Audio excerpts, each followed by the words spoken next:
Keessummaa keenya of barsiisee jechuun illee ulfaata namni suuraa kee hoggaa arge si beeka. Gara suutufaa yeroo kee fudhattee istuudiyoo Finfinnee maltiimiidiyaa dhufuu keetiin galatoomis siin jedha. Egaa gara suu hin beeknu namni jedhu hin jiru waan jiru natti fakkaatu.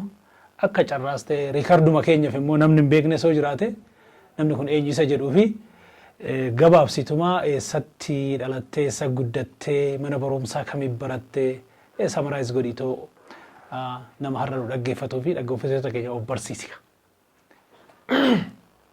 Ani maqaan kee Garasuu Tufaa jedhama. Bakki itti dhaladhee guddadhe naannoo Shaggar kana bakka Aqaaqii jedhamudha. Aqaaqii magaalaa keessaa bahee dhaladhee magaalaa keessatti guddadhe.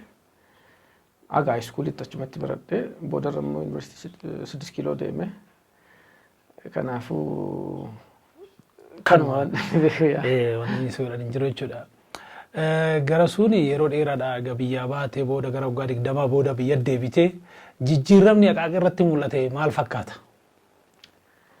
Iddoo dhaloota keetii jechuudha. Wanni baay'een baadiyyaa isaa keessatti lachuu irrattiyyuu jijjiiramni akkas mara jedhamu mul'anne jechuun poozitiivii wanni ta'e namni jiruma yeroo sana jiraatu jiraata. Bishaan hin jiru naannoo sana magaalarraa kiiloomeetirii 10 fagaatee jira. Ammarree bishaan gahaan hin jiru. Ibsaan yeroo sana turre ammarree hin jiru. Lafti kun Aqaaqirraa kiiloomeetiruma bakka tokkotti 8 bakka tokkotti 10 fagaata. Ibsaan dur biyya kana keessatti hydro poweriin jalqabaa naannuma sanatti ijaarame Abbaa Saamu'eel kan jedhamu suni laguma Aqaaqii kanarra ture amma hojjetu garuu lafuma xiqqoo tokko biyyuma kanatti ibsaan waggaa jalqaba dhufu jechaadha hydro poweriin. Ammarree rakkin jechuun namni achi sun ibsaa hin qabu. Ammallee sanuma. Daandiinoo. Daandiin ashawaa xixiqqaan tokko jira ganna yeroo gariin cita. Kanaafuu dhiyuma ta'ee fagoo wayiidha lafti jechaadha. Namni baay'een lafa naannoo sana histoorii caaltu sanaan beeka. Kanaafuu jiruun nama kwaalitii laayifiin nama baay'ee waan jijjiirame homtuu hin jiru. Barati ijoollee Aqaaqiin Finfinneetu bulchamoo yookiin immoo Shawaa Kifle Hagar jedhamtee addatti bulchiinsa addaa jala jirti turte? Yeroo ani dhaladhu Mannaagashaa Awraajjaa jedhamu sana keessa jirti. Inni asuma jechuun Shawaa Kifle Hagar jedhamtu Mannaagashaa jedhamu sana. Boodarra immoo Addis Ababa Astiraadar Akkababii dhuma dargiirra immoo Addis Ababa Astiraadar Akkababii jedhan sana jala jira. Eega immoo chaartaraa booda Aqaaqiin bakka lamatti addaan citee tokko Oromiyaatti citee tokko karaa Finfinneetti citee. So yeroo sana immoo ani karaa Finfinnee sana keessatti guddadhe jechaadha. Amma hoo daangaa dheeraa akkasumatti bakki ani itti dhaladhe ammarree Oromiyaa keessa jira. Bakki itti guddatte immoo Finfinnee keessa. Guddatte immoo Finfinnee keessa jira. Baay'ee bareeda. Ammanuma ijoollummaa kee mucaan kun eessa Arsiidha Wallaggaadha yookiin Salaale akkasiin hin jennee fi adreesuma kee onnoo jechuu fi galatoomi. Gama siyaasaa keessatti akka guddattee hin beeknaa. Kanaafuu hirmaannaan kee sochii ijoollee Oromoo keessatti gahee guddaa qabachaa turte.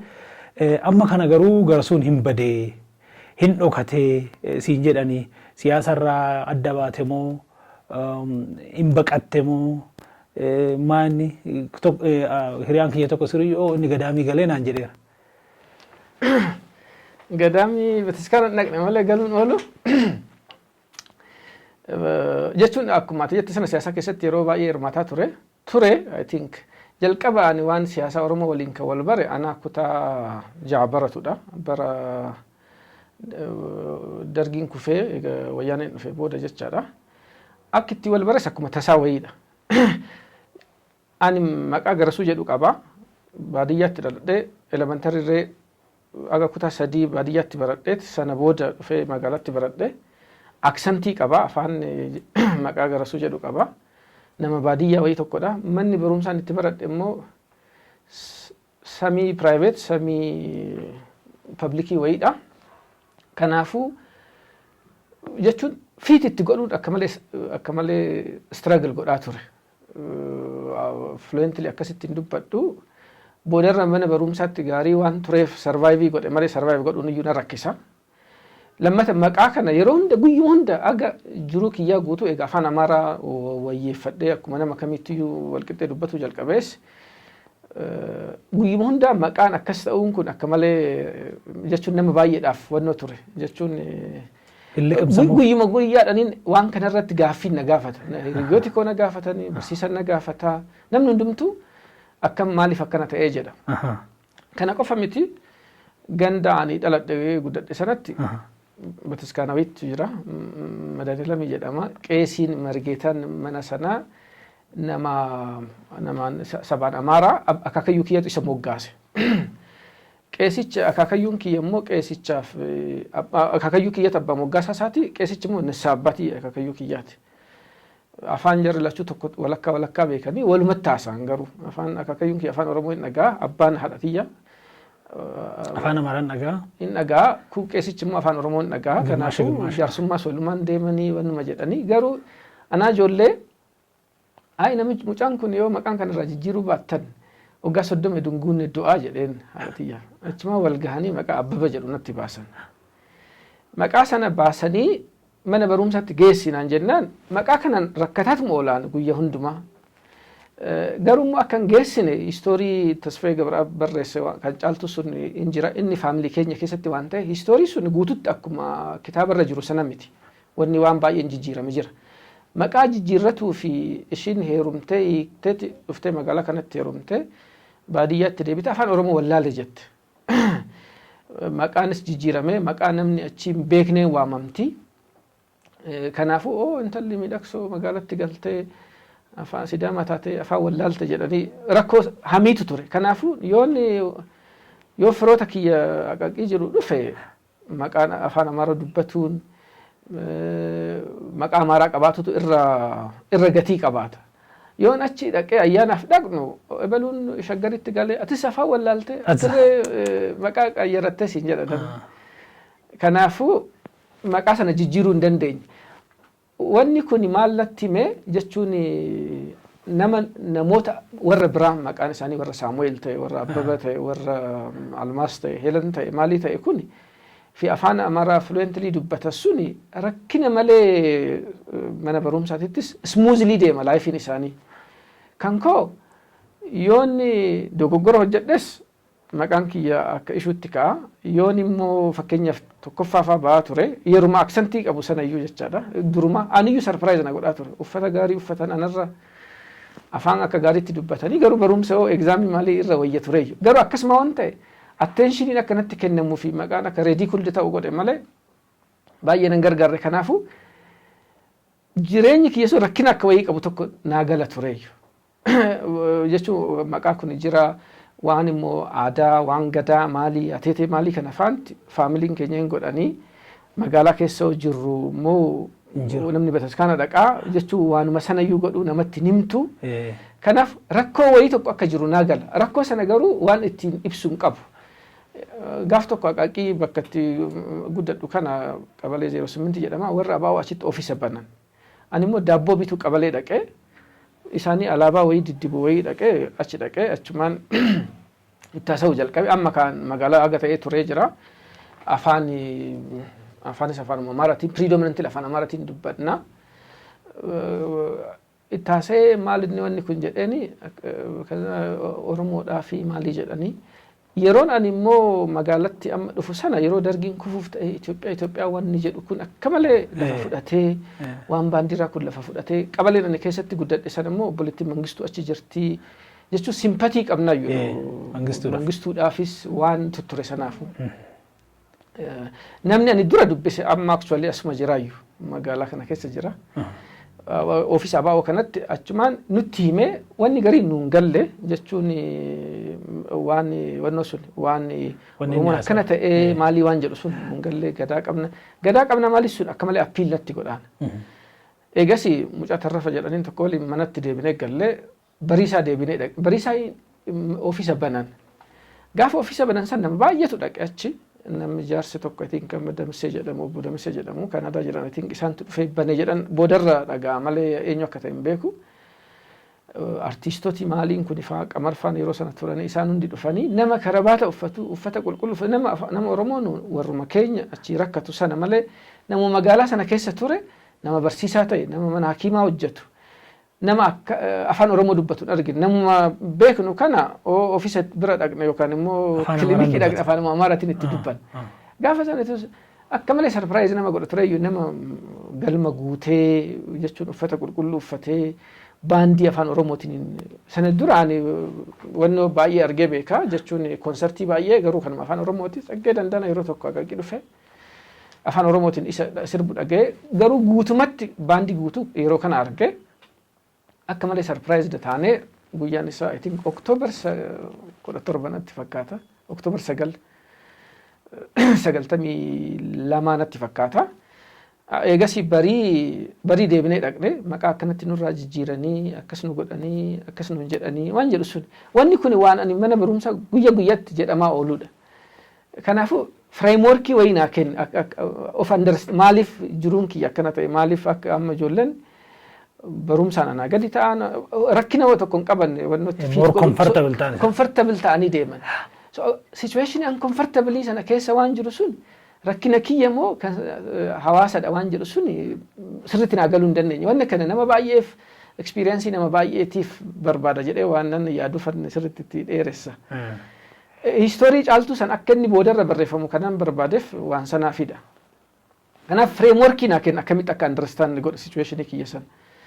Eegas achumatti aktiiva ta'e jechuun ani ijoolleedha namni agas mara attention natti kennu jiru garuu aktiiv jechuun nan dubbisaa kitaaba maaliin jedhaa wanna yeroo sana barreeffame san nan dubbisaa nama baay'eedhaan irree wal bare jiruun kiyyayyuu politikaa wanna biraa dhiisee sanuma ta'e achumaan abaa'oon chaartarii keessa waggaa ba'u sana almost akkuma faamiliin na jalaa du'ee tokkotti faamiliin kiyyarree yeroo sana namni waraana dhaqee waraana dargii keessa ture namni baay'een yeroo sana boonutti himanii ijoolleen obboleewwan adada tiyya tokko ijoollee lamatu du'ee adadan tiyyarree qoricha dhugdee du'a ijoollee dhageenyan kanarratti immoo warri abaa'oo mootummaa keessaa bahe kanaafuu akka jechuun istoorii wayii natti himanii fireemworkii wayii keessa seenee eegasii wannoo jedhe jechuun yeruma sana immoo wanni sun karan hin taanetti jijjiirame eegasii politikaa Oromoo waliin akkasumatti attachmentiin kiyyatti fufe jechaadha. Ijoolleen ani waliin guddadhe baay'een ani nama baay'een isaa ijoollummaatti haga iskuulii baradhutti namni baay'een yookaan Amaara yookaan Tigree yookaan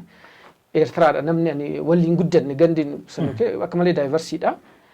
Walumaan oollaa walumaan kitaabas dubbisnaa waan mana barumsaa sanaa maaliif akkanaan politikaa sanatti deemeyyuu nama baay'eedhaaf hin galu jechuun bakka kee ati caaltuu taatee ati miidhagsaa taatee jiraatuu qabda wanna sana experience godhu isaaniif aga ammaatu hin galuuf amma ijoollee waliin guddanne maaltumatti akkasii godhe jechuun ati waan nu gadii maal argattaa waan jedhan qaban jechuun jiruun keenya baay'ee walirra fagoo hin jiru hundumtuu walumaan guddanne kanaaf garuu akkas taatee experience sana qabaatu sirra jiraata waan kana keessa galuudhaafi eegasii boodarra kara kutaa 8 fa'aa waggaa galu qubee yeroo sana baradhee formally kilaasii keessa taa'ee hin baranne jechuun waan malatti argisiisan malee garuu motivationii waan qaqqabuuf boodarra ofumaa of barsiisee akkaatti privately iyyuu barsiisaa tureen kutaa 8 9 ta'ee jechuun nama gurguddaa kanatti barata namni gurguddaan namni yeroo sana yuunivarsiitii ture fa'aa barsiistoti kiyya fa'aa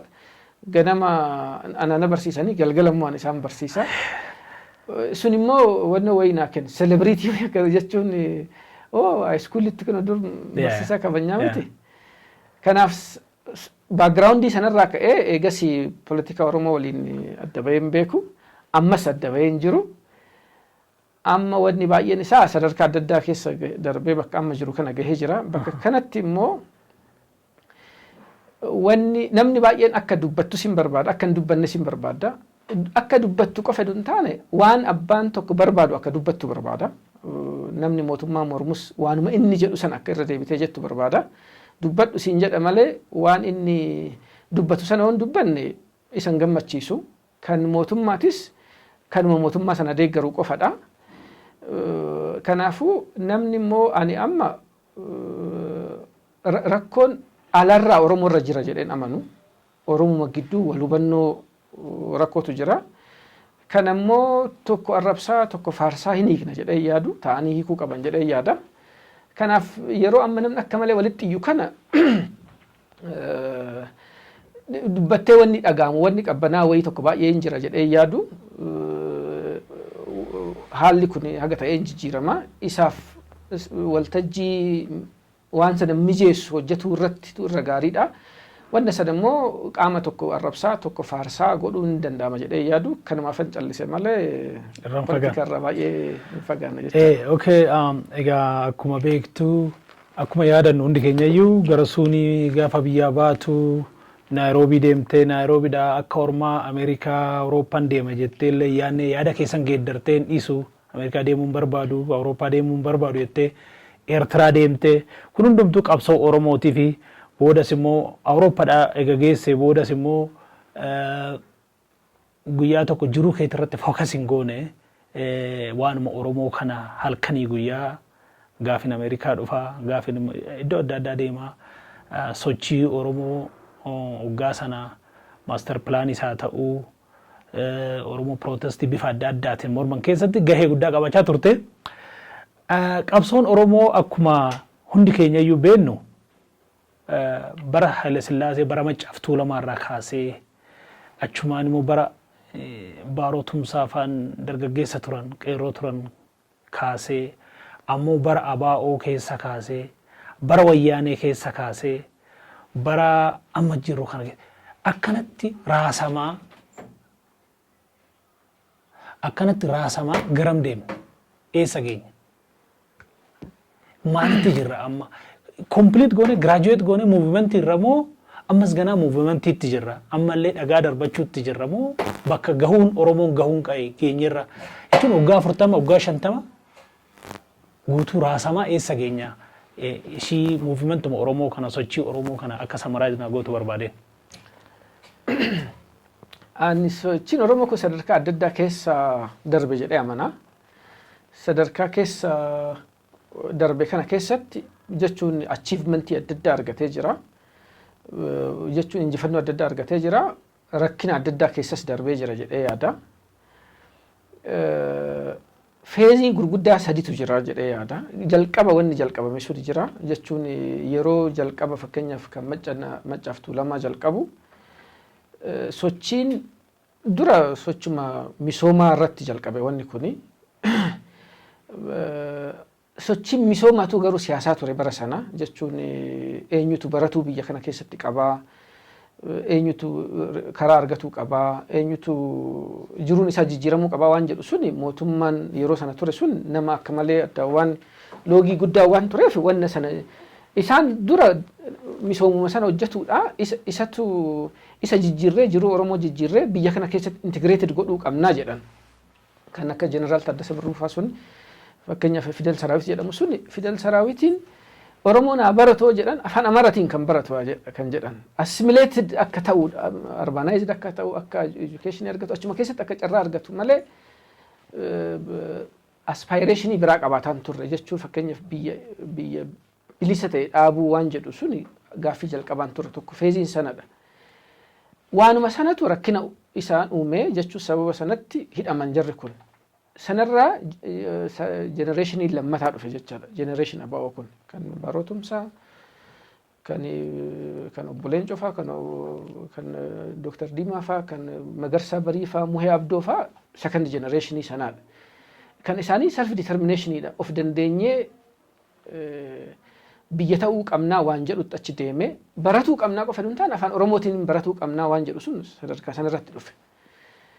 Amma bakki jirru kuni sunis haga ta'ee deemee boodarra itti deebina isarraa deemee amma immoo Itoophiyaa keessatti hiikuu dandeenyu kan jedhu kun ammarree mormii keessa jira.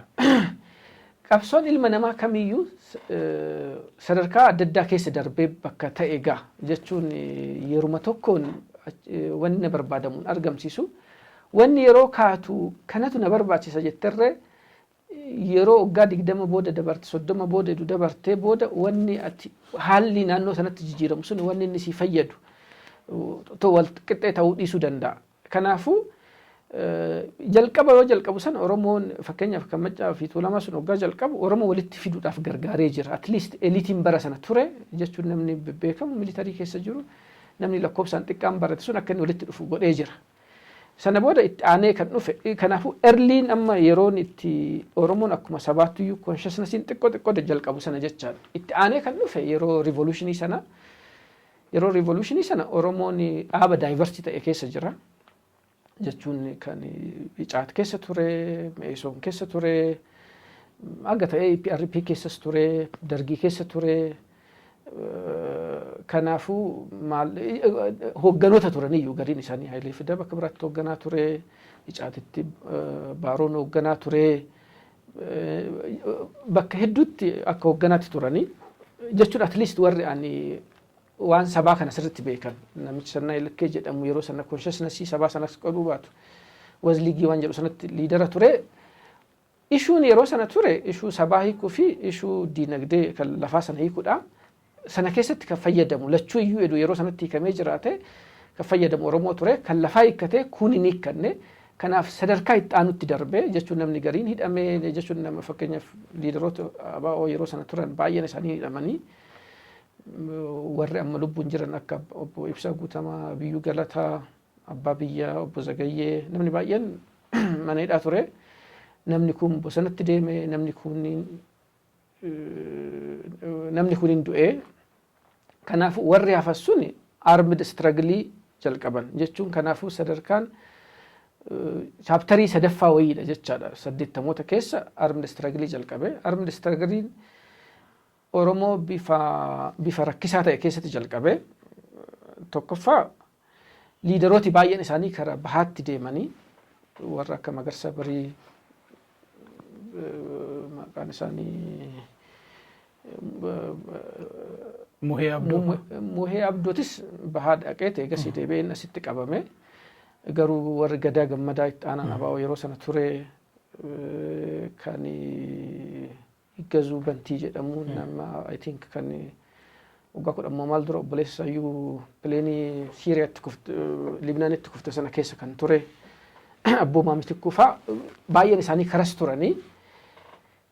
Erli edu wanni kun jalqabee obbo Galaasaa fa'aa edu jalqabee wanni kun karaa tokkoon qabatiin rakkoo lama isaan mudate. Tokkoffaa hoogganoota achi turan sun du'uun, Baaroon du'uun dursee jarri boodarra du'uun sana booda immoo humnoota boodarra IFLO ta'ee fi ABO'n achitti addaan qoodamuun isa qofa hin taane ABO'n iyyuu bakka lamatti jalqabuun tokko dhiyaatti tokko iistitti jalqabuun. Iistitti kan jalqabe sun ABO fi IFLO gidduu rakkoon yeroo dheeraaf konfliktiin haga chaartaraatti konfliktiin turuun qalbii namaa yeroo sana adda facaase. Yeroo sana communication yeroo ture miti humni dhiyaa jiruu fi as jiru kun walitti communicate godhuu hin danda'u. Kanaaf akka EPLF sana akka TPLF sana significant jechuun lafa baay'ee qabatee waan baay'ee godhuu hin dandeenye.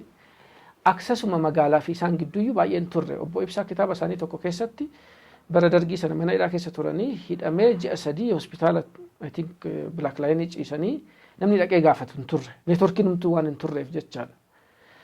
Kanaafuu asittis nama xiqqaadha kan ture. Namni ture sun baay'een isaa mana hidhaa ture. Kanaaf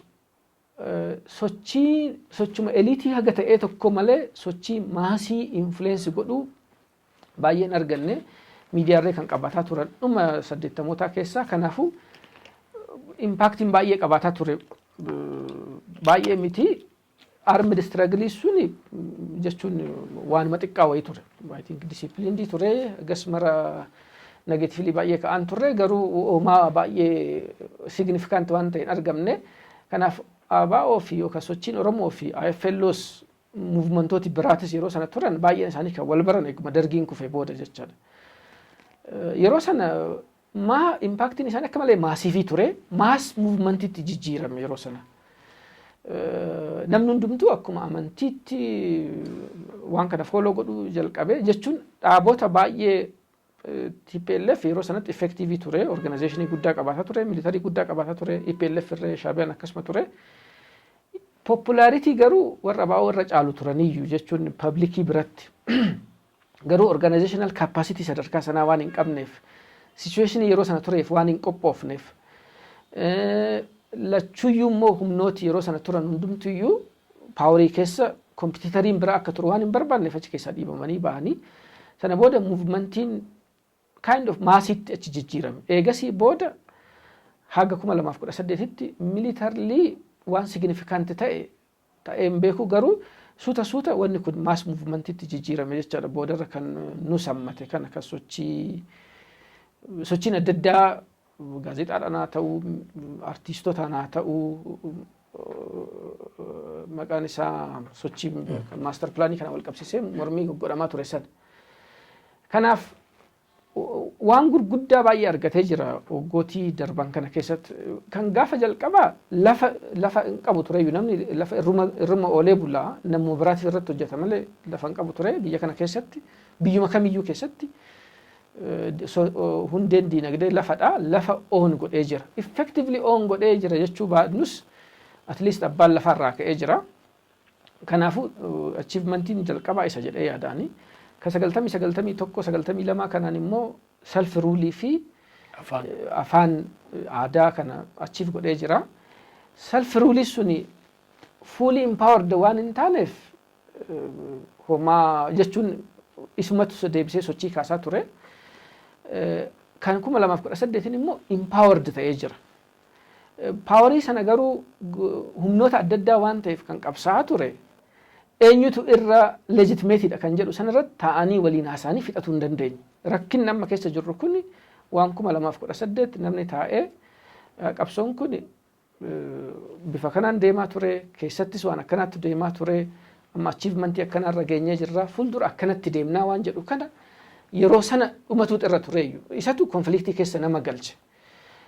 Isa qofa hin taane immoo humni jechuun yeroo adda addaatti gaafa dura Itoophiyaa keessatti afaanuma Amaaraatiin barannee urbanized taanee social service argannee integrated goonee Itoophiyaa gaarii taana jedhee hawwaa ture. Generationiin jalqabaa kan Maccaaf Tuulamaa suni wanni sun fail goonani nationalismiin Oromoo jalqabee waan self determination kun issue ta'uu jalqabee.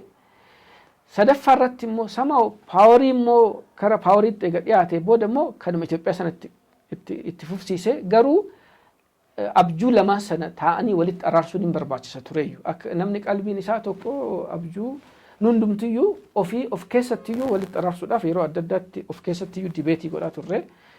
Wanni sun yeroo sana dibeetii ta'uu irra tureeyyu 2018tti Oromoo keessatti, Itoophiyaa keessatti hiikuun Oromoodhaaf fayyada jedhee yaadaan ammarree waan kana as keessatti kun advanteejii kan diinagdeetis hin qaba, kan security hin qaba, kan geopolitikaa hin qaba jedheen amanaa.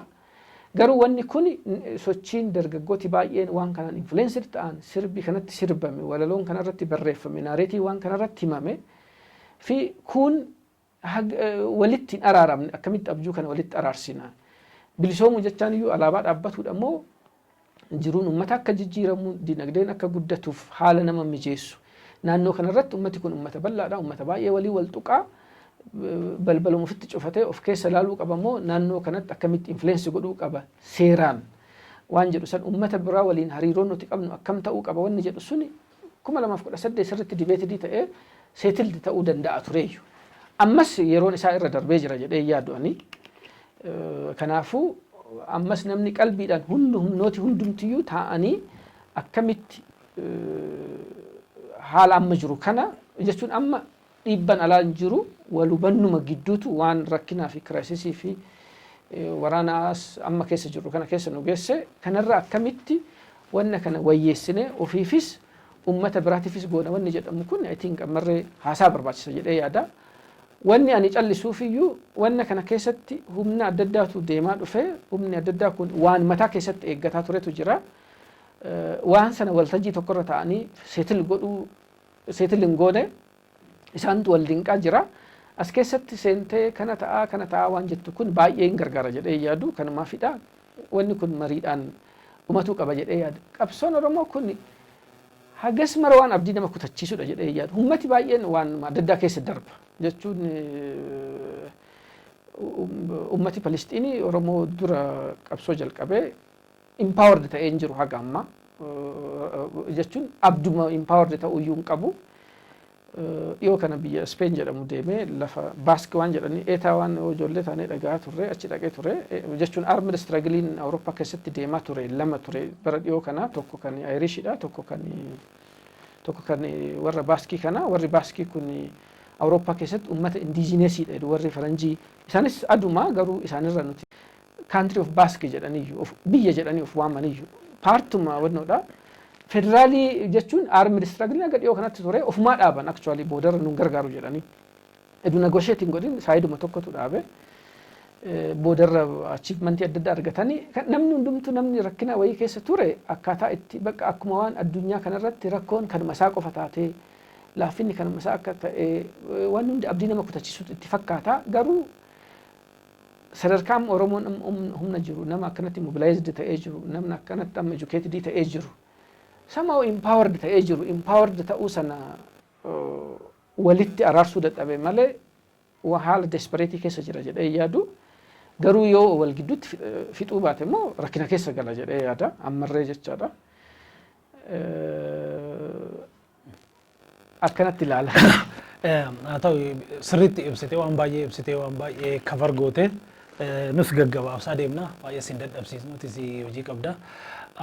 Hiree argatee ture Oromoon jedheen yaadaanii bara kaanillee bara 90 bara dargiin kufu haa ta'u abaawoon hagam akka hiree qabe naa galuu baatullee yeroo sanas hiree argatee ture yeruma kaan hundarrayyuu garuu Oromoon hiree kan argate isa ammaa kana isa wayyaaneen ara kiiloodhaa baate by any means Oromoodha kan seene haa ta'uuti har'as Oromoon walii galee biyya fudhachuu hin dandeenye biyya bulchuu hin dandeenye Oromoon har'a ijoolleen Oromoo qeerroon dhagaa darbachaa ture sun har'a bosona jiru kun immoo Oromootu biyya bulchaa jira taranyoota jedha agartee Oromoon har'as hidhaa jira kun immoo biyya bulchaa jira amma Oromoon biyya bulchaa hin jiru akka hin jenne biiroo tokko seenee arganillee dhugaa dubbachuudhaaf handur agarree hin beekne dhugaa 20 dura agarree kan hin beekne han afaan Oromoo dubbatu biiroo keessa jiran tajaajila kennaa jiru jechuudha hagam effective illee ta'an hin beeku malee jechuukooti amma TPLF duraan diina turte har'a immoo qaama kaanin fira qaama kaanin diina Oromoon bakka hundumattuu mooyyeetuma innaa haala kana hireen nu jala darbe jettee yaadduuti jechuu barbaade tanaan maddi deemee fi ishii 2000 ugaa wayyaaniin gadhiistu kana 2018-19 ugaa silxaana ishiin gadhiistu kana otoo Oromoon tokko taanee jiraanne har'aan tana misooma irratti bobba'uu malee wanni bosona keessa nu oofu wanni taqawaamii dhaadhee dibbee nu rukuchiisu maaltu jira innaa ammas isteejii meeqamtu nu hafe jechuu barbaade tanaan inni hireen ugaa arfan darbe kun eega nu jala darbe akka walii gallee biyya bulchine. Amma rakkoo Oromoo keessa jiru kana hiikuudhaafan murtuma nama gabaabaadhatu barbaachisa jedhee yaada. Jechuun 91 humna asymmetric ta'etu ture. Jechuun TPLFin humna proportionally guddaa ta'e ture. Dargii guutuutti diigdee turte. Shaabiyaan irra yeroo sana isaanii waliin ture. Kanaafuu aktariin biraa waan kana keessa taa'ee akka isaan jeequun barbaanne lachuuyyuu dhiibaniituma baasanii.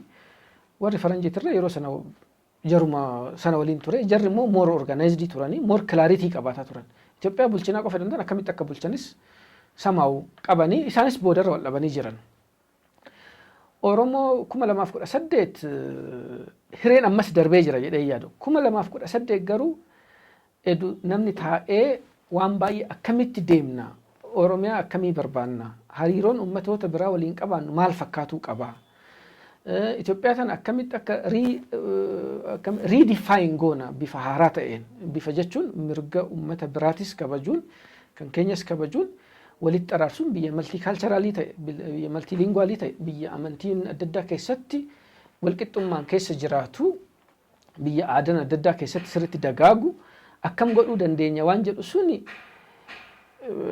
edu Oromoo gidduutti walii galtee jechuun taa'anii waliin haasa'anii waan sana seetil godhanii waan waggaa afran keessa turre kana konfliktii amma keessa turre kana yeroo waggaa afran kana qisaasame kana qisaasamu jedhee yaada. Sana jechaan ammarree wanni suni nama biraa harka miti Oromoo harka jira ammas. jechuun ammas murtiin kan qawween nan lola jedhus kan bifa nagaa tanan qabsaa jedhus kan mootummaarra jirus taa'aniituma haasa'uu malee wanni isaan namni biraa isaan dirqu hin jiru. Possibilitiin waliin ta'anii haasa'uu sun ni inuma jira jedhee yaada. jiraata. Inuma jira jedhee yaada. Jechuun gama nama ani argu hundumtiyyuu fedhii akkuma qabutti argaa. Kanaafuu possibilitii sun inuma jiraata jedhee yaada. Edu eeratee rakkinni kun hin hammaatiin yoo godhan immoo irra madaa baay'ee hir'isuu danda'a. Yeroo waste ta'us hambisuu danda'a jedhee yaada. Kan TPLF strategically wanni waraanni isaan waliin godhamu kun nagaan akka hiikamuu barbaadan akka nam tokketti.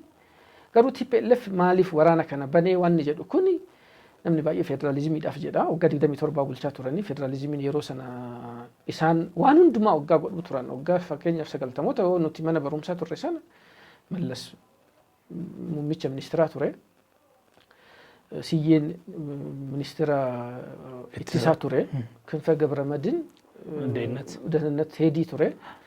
Tsaadiqaan chief of staffii ture. Kii wanni jedhamu biyya kanatti ikonomiin, security'n, militariin achi jala ture.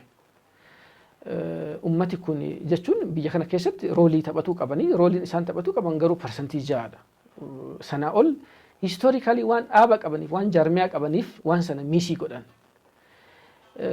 Waraanni kun maaliif jalqabee jechuun tiyoorii tokkotu jira, Thucydides trap jedhama. Nama Giriikii wayitu waan sana jechuun Thucydides nama Giriikii wayidha. Konseptii kan namni define godhama nama Graham Allison jedhama. Nama ammayyuu lubbuun jiru Ameerikaa jiraatu. Addunyaa kanarratti waggaa 500 darbe kana waraanni godhaman parsantiin 70 humna duraan aangoorra ture waan hundaa kontrool godhaa ture aangoo dhabeetu kaasaa jedha. Namni yeroo tokko waan simmalus haa ta'u haga simmaluu ol yoo harkaa qabaatte yoo wanni suni humni biraa dhufee si harkaa fudhate toleen jettu jechuun karma waraanatti deema. 70% addunyaa irratti waraanni power balance shift godhu humni duraan humna hin qabatan turre yoo inni empowered ta'aa dhufe humni duraan ture suni triggerii godha. Thucydides trap jedhuun tokko isa jedhee yaadaan. Lammata immoo yoo dominantii turte yeroo tokko economically dominant, culturally dominant, security wise dominant waggaa turte namni tokkoyyuu waan si tuqu sitti fakkaatu jechuun namni dhufee namni biraa humna moo hin jira jedhee si yaadu. Isaan qofa miti warri isaaniin ala jiruyyuu warni kun hin danda'amu jedhee yaada. Konseptiitu jira wanna kana biyya kana qofatti miti bakka baay'eetti mirage of immortality jedhama jechuun ummati akkuma namni amma yeroo tokko itti tolee humna qabaatee waa ganda guutuu tumaatuma bahutu jira miti bakka namni tokkoyyuu namicha kana moo namni jedhamu communitynis akkas ta'uu danda'a. Inna namicha Arnold Toynbee jedhanii mirage of immortality jedha waan akkana kana jechuun abjuu wayii kan ati bakka namni tokkoyyuu forever akkanumatti turra nuti bakkuma kana turra jedhee yaaduun kunis jira. Jechuun faaktoriin adda addaa jira maal waraan isaan geessee waan jedhu kun.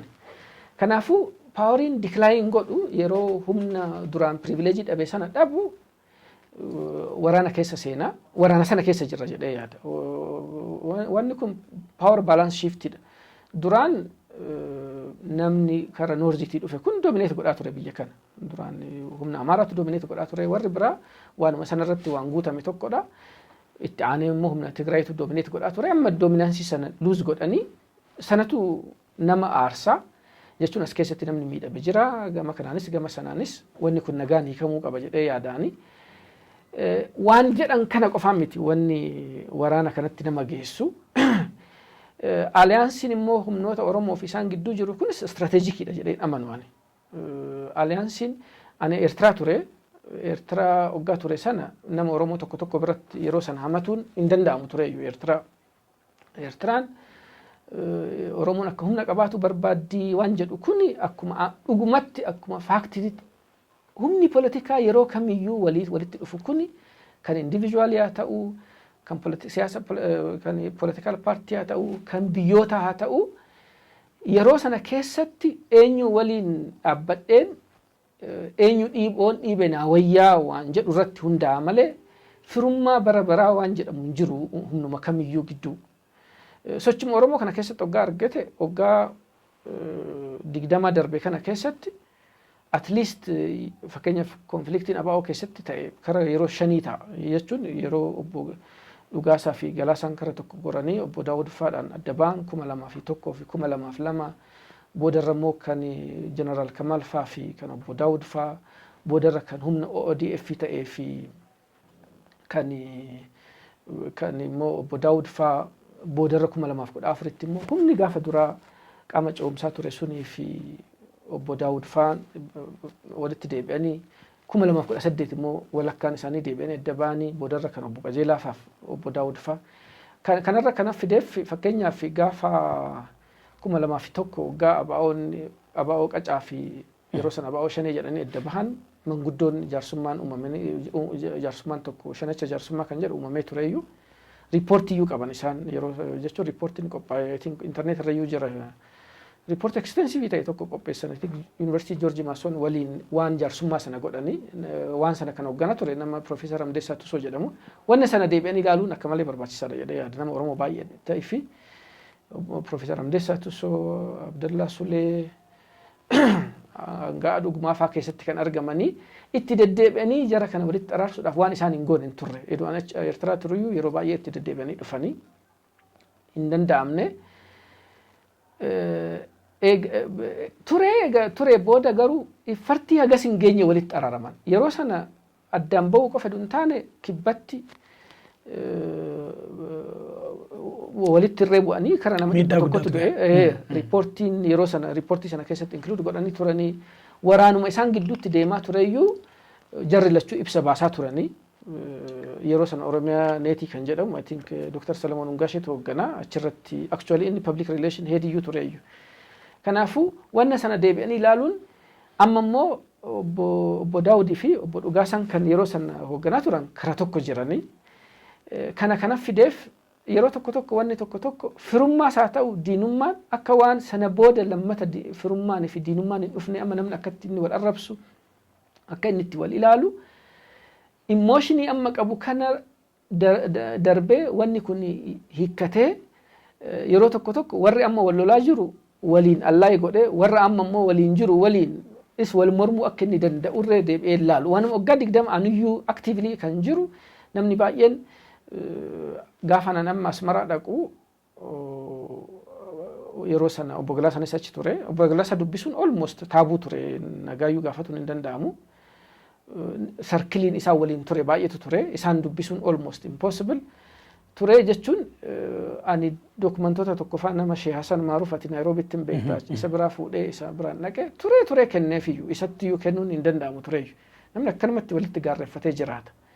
Namni amma akkasitti yeroo sana walitti gaarreeffatee jiraatu namni immoo amma mana hidhaafaa keessa waliin jiru jira namni waliin bakka biraa keessa waliin jiru jira magaaluma kanatti immoo akkasitti jechuun saayidiin isaa jijjiiramee jira kanaaf fideef yeroo tokko wanna darbee irratti gaabba namni amma 91 obsaniituma ABO'n mootummaa keessa jiraate kan obsaniif yeroo sana wayyaanee ture akkanan taanu jedha aniyyuu warra akkas jedhu keessa garuu wanna darbe 90 jechuun 74 akkana godhani wanni akkana edu godhani jennu baay'eetu jira amma immoo wanni edu aktarooti lubbuun jiran kan influensii qaban kan wal bira deemanii haasaanii fixuu jiran baay'eetu jira kanaafuu hireen ammas jira jedhee yaadaan wal jibbinsi fi dibeetiin Oromoo keessatti deddeemu kun innis haga ta'e tokko akka haalli kun boru jijjiiramuu danda'u mataa keessatti yaadataa godhuu qaba nama arrabsu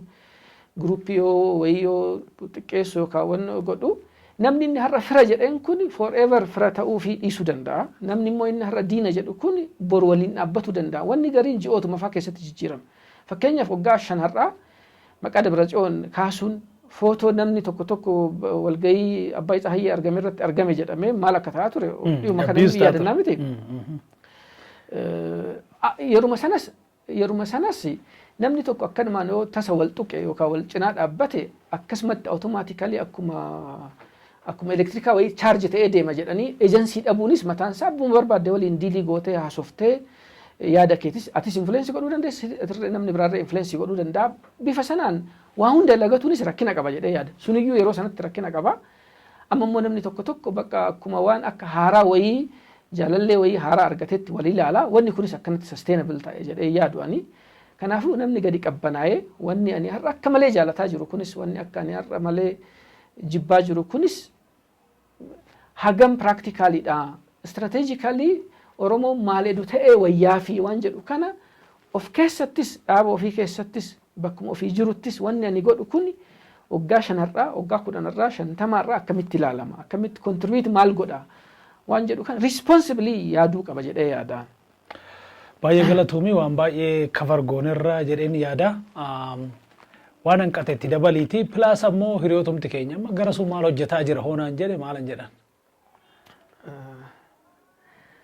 Anamma waggaa lamaan kana organizationii civil society I4C jedhamu tokko dhaabne waanuma akka dialoogii kana goona dialoogii bifa lamaa goona tokko kanuma gaditti uummatuma keessatti konfliktii bakka bakkatti uumamu kanarratti goona tokko immoo warruma politikaa warruma siyaasaa kana walitti finna jennee yaanna wanni walitti fiduu kun atiyyuu bakka kam jirtaa jedhanii namni gariin bakka inni jiru sana hoo jiraatte akka walitti fidutti fakkaata bakka inni jiraate sana hoo jiraadhe anis nama walitti araaramu sana ta'a kanaaf akka nu barbaannutti speedii nu barbaannu sanaan baay'ee deemaan jiru garuu har'as hiikamuu baatu wanni kun borus kanumatti solutionidha jedhee yaada'anii bifa biraatiniin humna wayitiniin namni tokko waliin injifatee kan diina isaa jedhu hundaa balleessee jechuun kan diina jedhu kana hundaa balleessee qulqulleessee waan biraa fidee wanni akkasitti hiikkata jedhee yaadu diversitiin Oromoo keessa jiru kun inuma jechuun akkanumatti itti fufa yeroo hundumayyuu kanaaf ammatti waanuma akkanaa kana hojjedhaa biyya kana keessatti Oromoon uummata guddaadha uummata baay'ee walii wal tuqa biyya Itoophiyaa jedhamu kana keessatti cunqurfamee jira garuu immoo ummata xiqqaa miti jechuun ummata miliyoona tokko kan lamaati miti ummata minority miti biyya kana keessatti Oromoo cunqursanii ukkaamsanii deemsisuun sistemni akkasii dhufuu hin danda'u biyya kana keessatti insecurity sana keessaa bahuu qaba jedhee yaada as keessatti jechuun akkamitti interestii keenyas tokkoffaa walii galtee hubannoo wal fakkaataa tokko uumuu dandeenya of keessatti ummattoota biraa waliinis immoo hubannoo wal fakkaataa akkamitti uumuu dandeenya akkamitti humnoota biraatiif instrumentii ta'uu dhiisuu dandeenya waan jedhu sana of keessatti deebi'ee ilaaluu qaba jedhee yaada yoo akkas hin taane jechuun ummati naannoo kana namni fakkeenyaaf an Eertiraa jiraadhee beekaa warri Eertiraa akkitti yaadan akkuma waan impaayera guddaa tokkotti yaadan naannoo Eertiraan maal fakkaatuu qabdi jechuu qofa hin taane Itoophiyaan maal fakkaatuu qabdi wannoo mataa isaanii qaban wanna kana eega bilisoomanii biyya dhaabbatanii qofa miti kan yaadanii 80moota keessa waraqaa isaantu barreessantu jira 85 Itoophiyaan akkam qabaatuu qabdi ishuun biyya kana keessa jiru kun akkamitti hiikamuu qabdi yeroo sana ayidiyaa qabaataa turan kanan jedhuuf Oromoon immoo isaanirra uummata baay'ee walii wal tuqa biyya kana keessa Tigraay ta'e malee namni Oromoo waliin tuqneen hin jiru ilaalcha adda addaa qabaatu dandeenya uummattoota biraa waliin biyya kana keessatti garuu balleessinee hin jiraan jechuun wal balleessuudhaan wanni hiiknu hin jiru amara waliinis walumaan jiraatuuf deemnu eduu biyya adda addaatis taane olluma taanee jiraanna interaakshiniin amma jiru kun inuma itti fufa eduu biyya tokko taanes waliin jiraatuuf deemnu moodeelii akkamiitii waliin jiraanna wanni jedhamu suni of keessatti isaanii waliinis fixatuutu nurra jiraata ummatoota biraa waliinis warra amma nageenya waliin qabnu waliinis bakka tokkotti waa wal nama dhabsiisu dhufuu danda'a namni ummati wal tuttuqu yeroo hundumaa Zuluunii fi Oromoo waliin lolu yookaan Amaarri fi Yurubaan waliin lolu homaa interact waan hin gooneef warruma wal tuqutu waliin lola warruma integrated godhe warruma interact godhe kanaaf wanni tokko emotionii irraa gadi bahanii ilaaluutu irra jiraata jedhee yaada yoo akkana goone I think kan Oromootti siikuu dandeenya kan biyya kanaatti siikuu dandeenya jedhee yaada sabni keenya abdii qabaataa jedha egaa galatoomii jira hin banne jettee miidiyaa keenyatti nu dhiyaachuu keetiif galatoomii egaa gaafiif deebii keenya asumarratti raawwanna ayyee sinirreen afeeruu keessaniif galatoomaadha ulfaadha